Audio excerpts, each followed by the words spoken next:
que j'attends du bus? Facilité, pour savoir vers où je vais, puisque moi je connais pas bien Paris. Simplicité et rapidité, je pense. Confortable, agréable. Que ce soit régulier et facile et fréquent. C'est trouver le bus à l'heure, qu'on puisse partir, qu'on ne soit pas en retard. C'est le plaisir.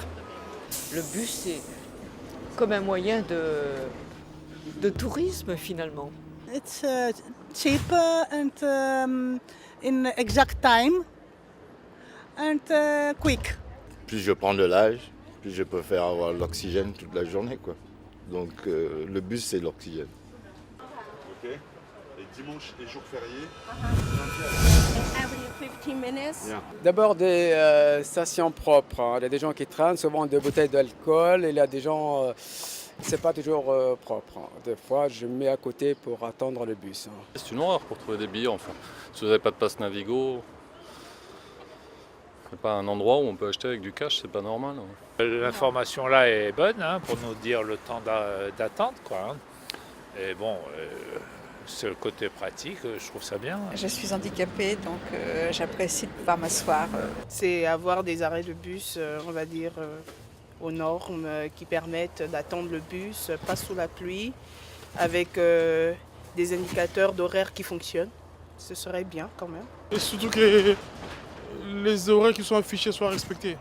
Des fois, il y a un décalage avec les horaires, tout ça, et puis ça nous angoisse un peu. Il m'est arrivé de quitter, moi, une station, parce qu'on m'avait mis 10 minutes.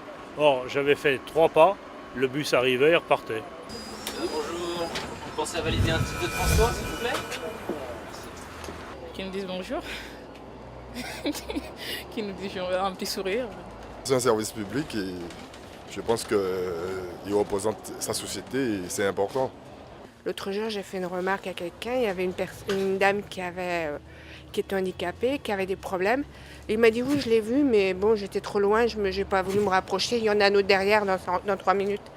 Qui m'amène à destination sans problème. Mais sinon, ils sont assez sympas, ils disent bonjour. En général, c'est des gens corrects qui font leur boulot correctement. Et bon, ils disent bonjour. Non, là, je n'ai rien à leur reprocher, hein. Il faut qu'ils soient concentrés et ne pas être distraits par d'autres personnes. Des nanas, des copains, mais ça arrive des fois. Moi, ça m'énerve et ça me fait peur davantage qu'ils peuvent être distraits. Qui ne roulent pas comme un dingue. Parce que souvent, il y en a, ils prennent ça pour des... Ils conduisent comme un peu brutalement, quoi. Et on tient pas... Moi, à mon âge, je ne tiens plus en l'air dans les bus. Alors, s'il y a des soubresauts, des machins, moi, je me casse la figure si je ne peux pas me tenir, hein. Si j'ai besoin de renseignements, je vais le voir, mais en général, c'est des lignes que je connais, donc j'ai rien à lui demander. Je lui dis bonjour, elle me dit bonjour. C'est convivial et ça me suffit. Qui puisse répondre à mes questions. Si par exemple je dis monsieur, est-ce que avec votre bus je peux aller à tel arrêt, est-ce que si je vous demande de me signaler l'arrêt, voilà. À Marseille par exemple ils font ça très bien. À Lyon pas trop, ils n'aiment pas. Ici je sais pas. Qu'est-ce qu'ils font ici? À découvrir.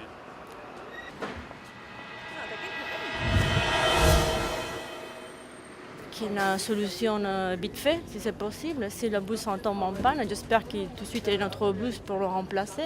On a des situations perturbées, on vous dit juste que le trafic est interrompu et souvent on ne vous donne pas la raison.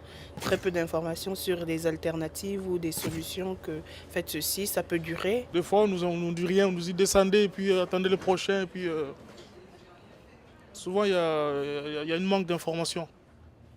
Qu'est-ce que j'attends? Que le bus arrive quelque part, surtout si on a un train à prendre après.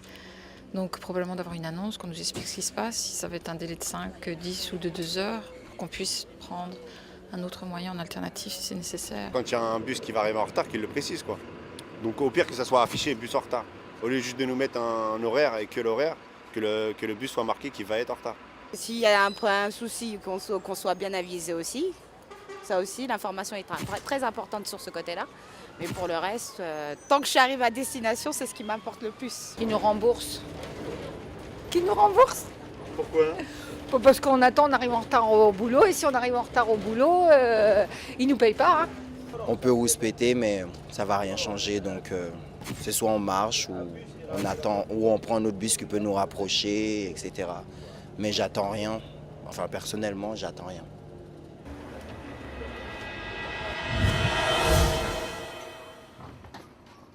Si on pouvait prendre un petit café dans le bus, je dirais pas non. Le JT, le journal télé, mais sur les écrans, ça peut être pas mal. Qu'ils nous mettent un peu de musique d'ambiance des fois. Pourquoi pas. Il y a quelque chose, on peut pas acheter de carnet de tickets. C'est énervant ça, on est toujours obligé d'acheter un ticket unitaire, c'est beaucoup plus cher. Le 113 est vachement pris. Donc c'est souvent blindé, même tout le temps blindé. Donc ouais, je sais pas, qu'ils devraient mettre, vous savez, les 2 wagons là. J'aimerais qu'ils soient un peu plus tard la soirée, quoi, en fait. Pas seulement le 221, mais d'autres réseaux, quoi, d'autres lignes, en fait. Parce qu'il n'y en a pas... C'est important la soirée, c'est très important pour la soirée. J'ai jamais vu de contrôleur pour l'instant, j'ai jamais vu de qui que ce soit qui pourrait faire en sorte que je me sente plus en sécurité. On est vraiment seul, quoi, en fait, dans un bus. Avant de penser à ce à quoi ils n'ont pas pensé, qu'ils commencent à nous mettre à disposition ce pour quoi on paye. Donc ponctualité, confort, sécurité. Et de temps en temps, je pense que la RATP ne répond pas à ces 3 exigences, quoi.